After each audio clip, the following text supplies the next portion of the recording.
What's good, people? Sound nothing like it. It's the NBC podcast with your boy S. McCann. This is episode 18. Go Birds. It's the start of the new football season. New slate. Everybody was 0-0. Yes, sir. I'm a diehard Eagles fan. Bleed, green, and all. And a lot of my homeboys is too.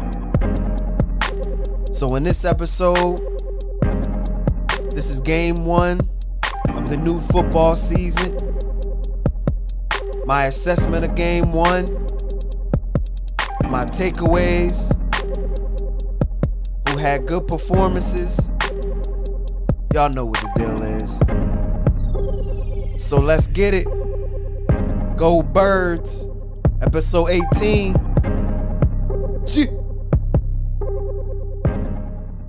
So game one of the new football season, the Eagles team played as a whole. Played as one. Did a good job in all phases of football. It was not what I expected, but I also had butterflies pre-game, before the snap, and everything else because I didn't know what to expect. The defense, Jonathan Gannon, JG, called a good game. The run defense was a little shaky in the beginning, but they settled down once Sean Bradley was put in the game.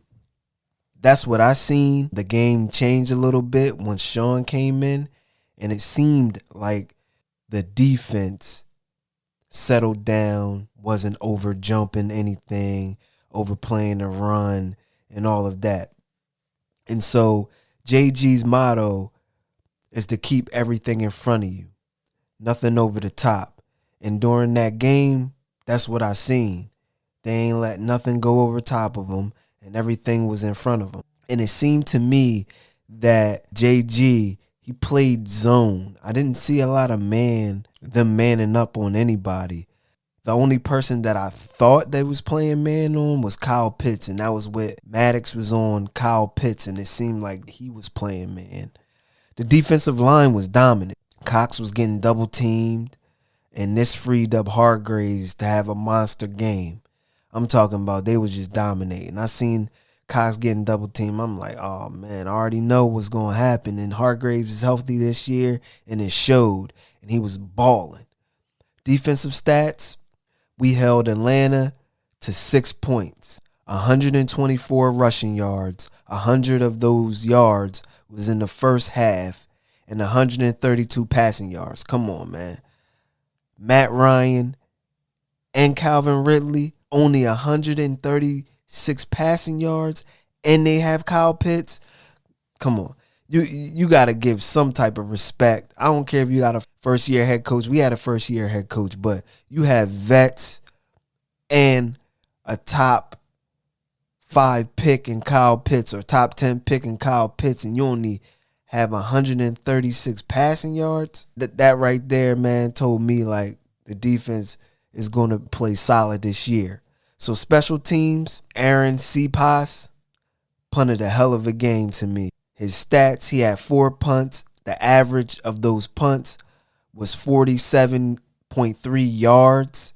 His long was 54 yards.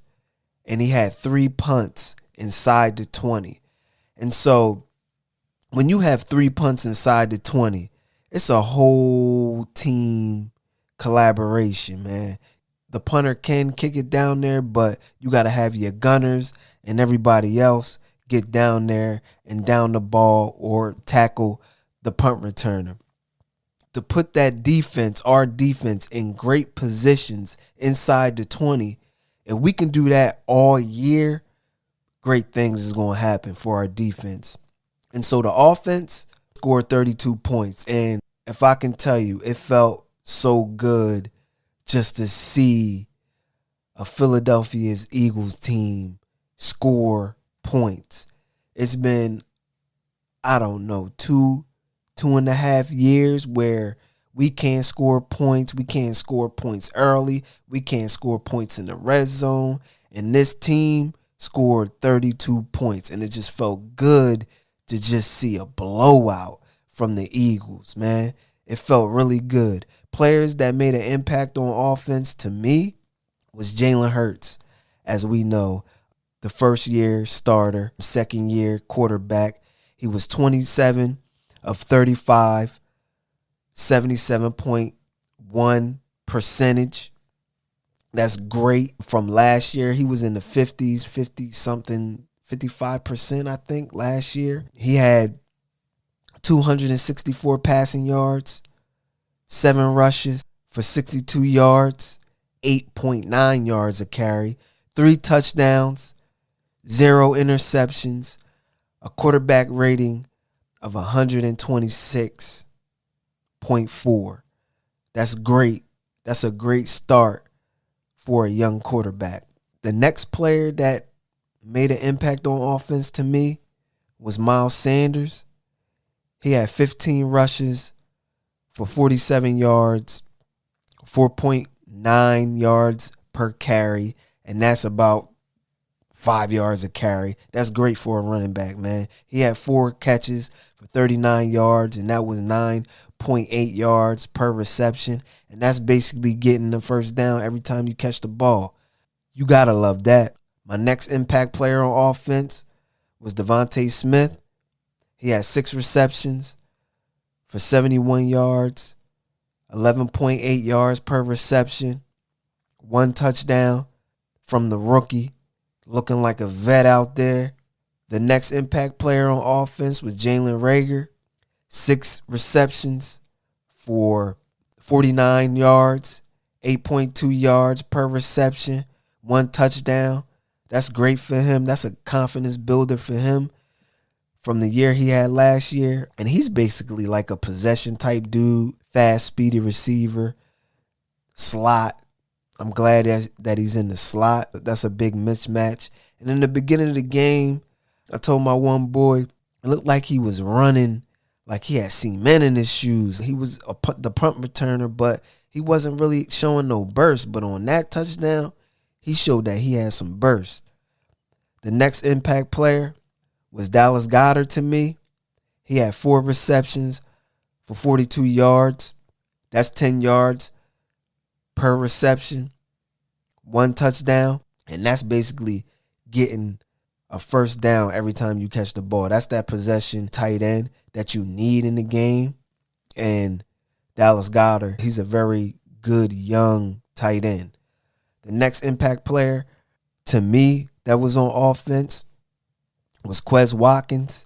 And Quez Watkins really didn't do much in the stat category to me, but he did open up the game in the beginning, and all of those screens and those RPOs that went to him gave Jalen Hurts some confidence going through the game. So he only had 3 receptions, 23 yards, 7.7 yards per reception, but he is our deep ball receiver. He takes the top off the defense. They had to respect that speed.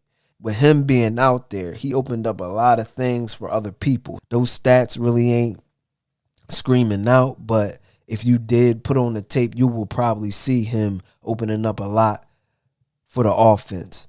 My next impact player was Jordan Milada. Oh my God, this dude, from playing rugby a few years ago to being a beast of a tackle, one of the top left tackles in the league, man, it's crazy how his progression just skyrocketed.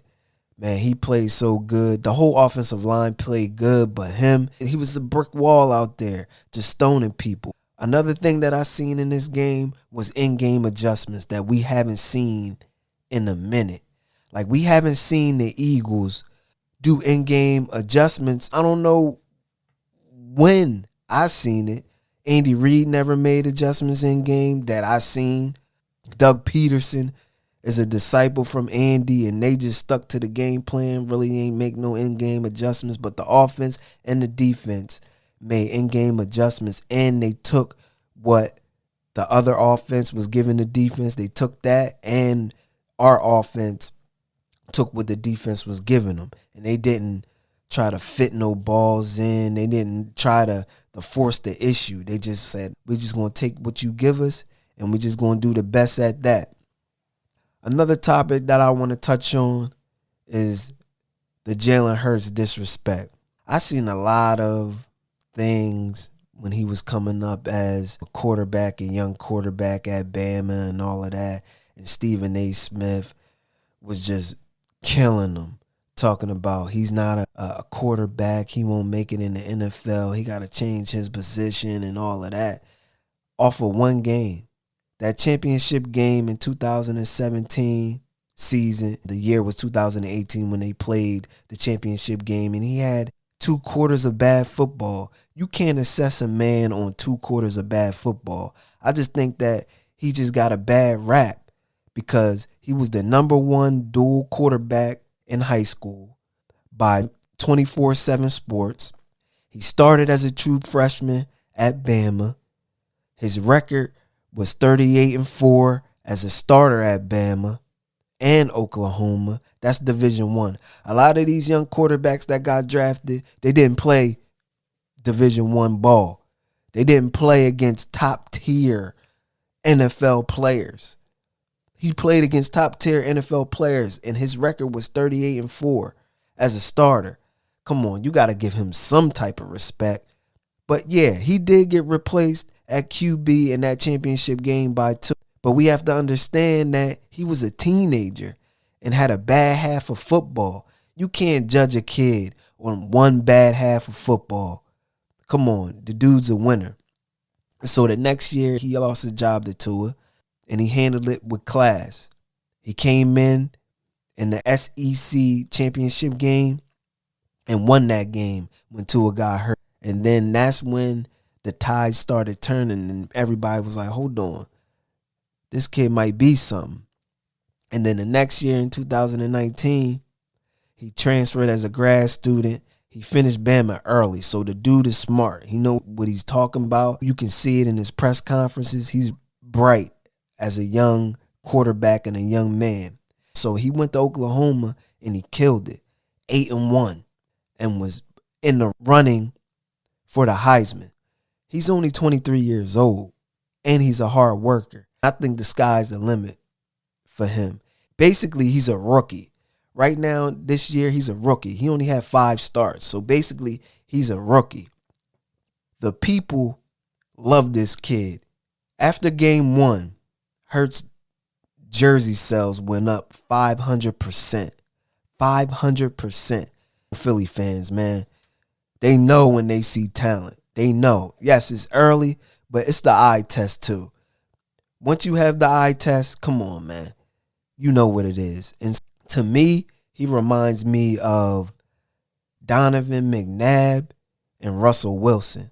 And a lot of people be like, Donovan McNabb, what? Donovan this? Nah, Donovan McNabb was a solid quarterback, and he was dumb nice.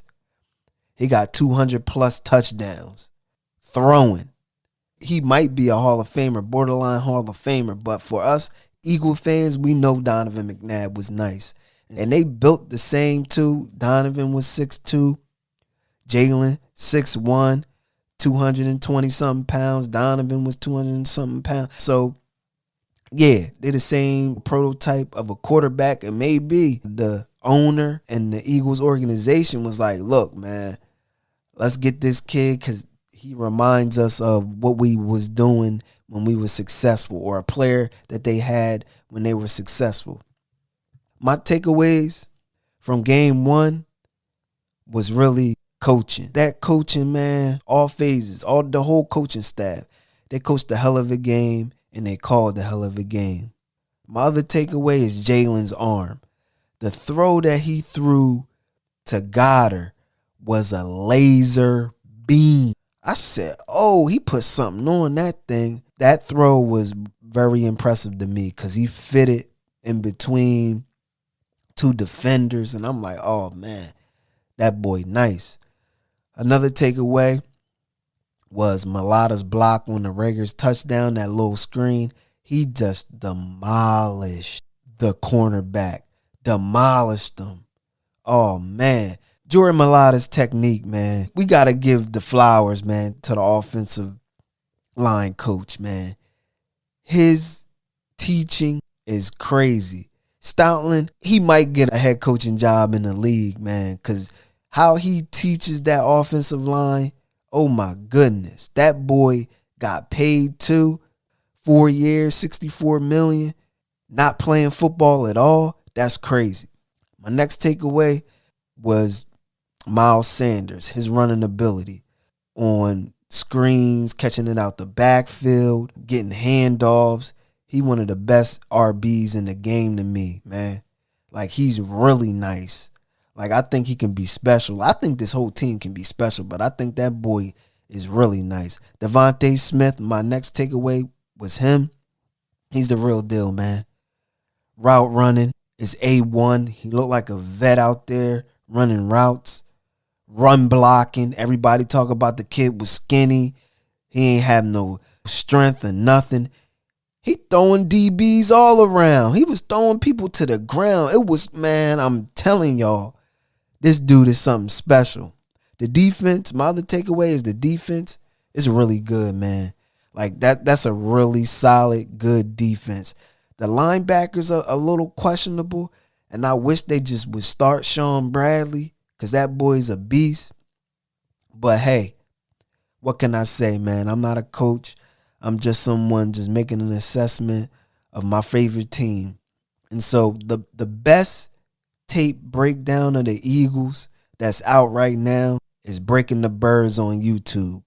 Man, this guy is just breaking it down like he one of them dudes on ESPN. He might be better than one of them dudes on ESPN. Like, he getting the tape. I don't know where he getting the tape from, but it's some different tape from different angles, and he just breaking it down, blocking schemes, and Jalen Hurts throws, Devonta Smith route running, run blocking, Milada, how he was blocked.